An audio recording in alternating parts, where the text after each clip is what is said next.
इस सेल्फी को देखिए। इस सेल्फी में जिस तरह से डैनी और अमिताभ बच्चन हंस रहे हैं, मुझे लगता है कि इस सेल्फी के पहले का उनका जो संवाद है वो काफ़ी इंटरेस्टिंग रहा होगा। डैनी, मुझे खुशी हुई आपसे मिलकर अमित जी, और आपको भी खुशी होगी ये जानकर कि आज से आप मेरे गिरोह में काम करोगे। देखिए देखिए डैनी भैया, आजकल जो है ना वो हमारे पास भी बहुत सा काम है। हमारे पास भी केबीसी है, तमाम एडवर्टाइजमेंट्स हैं, फिल्में हैं, तो अपने पास भी बिल्कुल समय नहीं है। हाँ, अगर आप किसी को लेना ही चाहते हैं तो आप अभिषेक को ले सकते हैं, वो आजकल थोड़ा फ्री रह रहा है, समझ रहे हैं? आए आए। जवान को लगाम दो, हमारे साथ काम करोगे, रुपया पैसा मिलेगा, इज्जत होगी तुम्हारी और लोग डरेंगे तुमसे।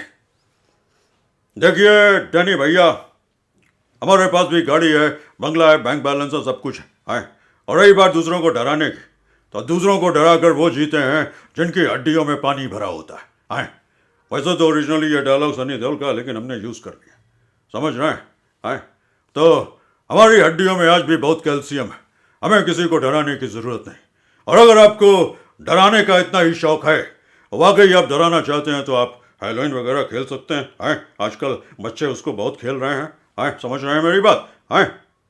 खैर, ladies and gentleman, jokes apart, इस सेल्फी को देखकर आई रियली एंजॉयड इट, क्योंकि मुझे इस सेल्फी को देखने के बाद मुझे एक ही बात दिमाग में आई कि जिसकी मस्ती जिंदा है उसकी हस्ती जिंदा है। और जिस तरह से इन दोनों एक्टर्स ने काम किया, मुझे इनकी कई फिल्में याद आ रही हैं, जैसे एक फिल्म थी हम, अग्निपथ, खुदा गवाह, यही 3-4 फिल्में मुझे अभी एक जहन में आ रही हैं। और वो वाकई बेहतरीन फिल्में थी। इन दोनों का जो संवाद अदायगी थी, एक दूसरे के जो डायलॉग्स थे वो फैंटास्टिक थे। मुझे कुछ डायलॉग अमिताभ बच्चन के याद आ रहे हैं, जैसे फिल्म हम फिल्म में अमिताभ बच्चन ने एक डायलॉग बोला था, भाग बख्तावर भाग, देखता हूं कहां तक भागते हो तुम, आज मैंने तुम्हारे लिए कदम कदम पर मौत का बारूद बिछाया है। और एक डायलॉग मुझे अग्निपथ से याद आ रहा है, जिसमें अमिताभ बच्चन ने कहा कि कांचा सेठ, आए, कांचा सेठ, तुम्हारा ये कपड़ा पहनने का स्टाइल हमको बहुत अच्छा लगा। आए आए। सो ladies and gentleman, A round of applause for Danny and mister Amitabh Bachchan. चलिए आगे बढ़ते हैं किसी अगले इंटरेस्टिंग टॉपिक पर। मीनवाइल कुछ कॉमेडी दिल्ली में भी हुई है। अब इस पोस्टर पर नजर डालिए। इस पोस्टर में कहा गया है कि अरविंद केजरीवाल हिटलर के बाद दूसरे ऐसे नेता हैं जिन्होंने अपने ही लोगों को गैस चैम्बर में डाल दिया। अब इसमें इंटरेस्टिंग बात यह है कि जब भी कभी ये प्रयास होता है कि किसी नेता की तुलना हिटलर से की जाए, तो उद्देश्य ये होता है कि उस नेता की छवि में कुछ गिरावट आए, क्योंकि हिटलर की जो इमेज है या हिटलर की जो पहचान है वो एक क्रूर नेता और एक तानाशाह की है। तो जब ये तुलना की जाती है तो उम्मीद होती है कि शायद उस नेता की जो है आलोचना हो, लेकिन होता उसके उलट।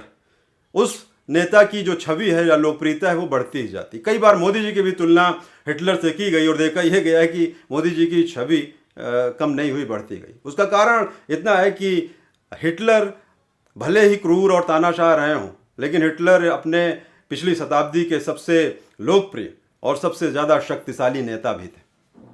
तो जब भी कभी हिटलर से तुलना हो जाती है तो मन चाहे परिणाम नहीं मिलते, बल्कि उसके उलट मिलते हैं। और जिसकी भी तुलना हिटलर से की जाती है उसकी छवि और उसकी लोकप्रियता में बढ़ोतरी ही होती है। लेकिन जो सबसे फनी पार्ट है वो ये कि दिल्ली की तुलना गैस चैम्बर से की गई।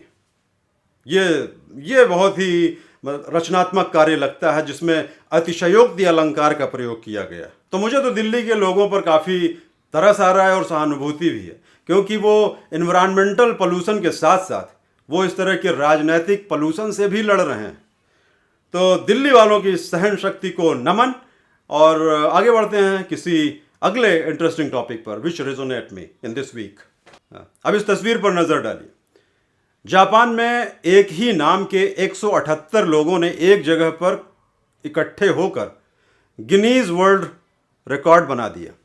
गिनीज वर्ल्ड रिकॉर्ड, सिर्फ 178 लोगों। हम 140 करोड़ हैं।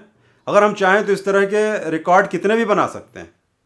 अगर हम अपनी खिड़की से बाहर ही झांक लें तो हमें कम से कम 50,000 विकास, मनोज, विनोद, मंजूनाथ और 10-20 हज़ार तो सचिन, नितिन सब निकल ही आएंगे। लेकिन हमने कभी देखिए घमंड नहीं किया, हमने कभी घमंड नहीं किया। और जापानियों ने केवल 178 लोगों में वर्ल्ड रिकॉर्ड बना दिया। खैर, दिक्कत इकट्ठा होने की नहीं है, प्रॉब्लम है वेन्यू की।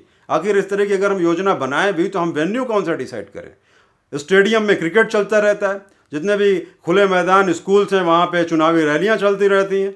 भाई और बहनों, इस भाई को क्या प्रॉब्लम है? तो पुलों की हालत तो आप देख ही रहे हैं। तो ऐसे में रिकॉर्ड बनाने से ज़्यादा बेहतर है कि घर में बैठकर सुरक्षित रहा जाए और रिकॉर्ड बनाने का काम भारत की ओर से विराट कोहली पर छोड़ दिया जाए। So ladies and gentleman, this is Nitin अग्रेरी and I believe in comedy, humor, motivation, positivity, inspiration. So if these ideas resonate you are at the right place. Please subscribe this channel. Thank you so very much.